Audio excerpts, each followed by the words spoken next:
নমস্কার বন্ধুরা, সব মেশানো গল্পে সকলকে স্বাগত। দেখো বন্ধুরা, এখন তো শীতকাল চলছে। আমি তোমাদের বারবারই বলছি শীতকাল চলছে, আমাদের ভালো মন্দ খেতে হবে, খাচ্ছিও, করছিও এবং তোমাদের আমি দেখাচ্ছিও। তো সেরকমই দেখো আমি আজকে কী করতে যাচ্ছি। এই দেখো আমি আতপ চালের গুঁড়ি নিয়েছি, হ্যাঁ, আর তার মধ্যে আমি একটু চিনি আর স্বাদ মতন একটু লবণ দিয়েছি। তারপর দেখো দেখাচ্ছি আমি নারকেল কুড়িয়ে রেখেছিলাম, সেই কুড়ানো নারকেল খানিকটা দেবো।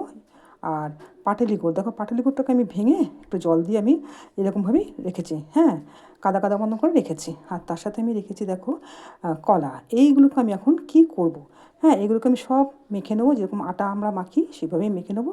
তারপরে আমি তোমাদের দেখাচ্ছি দেখো আমি কী করতে যাচ্ছি। তোমরা তাহলে দেখতে থাকো আমার এই ভিডিওটা। দেখো বন্ধুরা, আমার এই যে আমি দেখো এইভাবে মাখলাম, সব মিশিয়ে আমি মেখে নিলাম। এখন আমি কড়াইয়ের মধ্যে তেল দিয়েছি, হ্যাঁ, আগুনটাকে আমি একদমই ছোটো করে দিলাম। এবার আস্তে আস্তে একটা একটা করে আমি বড়া এর মধ্যে দিয়ে দেবো, হ্যাঁ। তোমরা এভাবে দেখো, এই যখন আমি দিচ্ছি এইভাবে, বেশি বড়ও করবো না আর বেশি ছোটোও না। বড়াটা সত্যি এত ভালো লাগে না, বিশেষ করে কী বলতো, এখন প্রথম কথা শীতকাল আর চায়ের সাথে, এই চায়ের সাথে এই বড়াটা ভীষণ ভালো লাগে খেতে। মানে এমনি যত না ভালো লাগবে খেতে, কিন্তু চায়ের সাথে বেশি ভালো লাগে খেতে।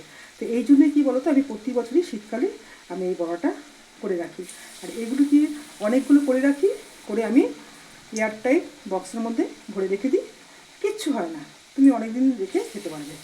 তোমরা দেখতে থাকো আমি এভাবে বড়াগুলো করছি। দেখো বন্ধুরা, আমি এই যে বড়াগুলোকে সব হয়ে গেল, আমি এভাবে ছেঁকে ছেঁকে তুললাম। এখন আমি থালার মধ্যে রেখে দেবো কিছুক্ষণ, তারপর ঠান্ডা হবে। তারপর আমি বক্সে ভরে রেখে দেবো এবং চায়ের সাথে খাবো, ভীষণ ভালো লাগে। যখন ঠান্ডা হয়ে যাবে না বড়াটা, খেতে খুব ভালো লাগে। তাহলে আমি আজকে এখানেই ছাড়ছি।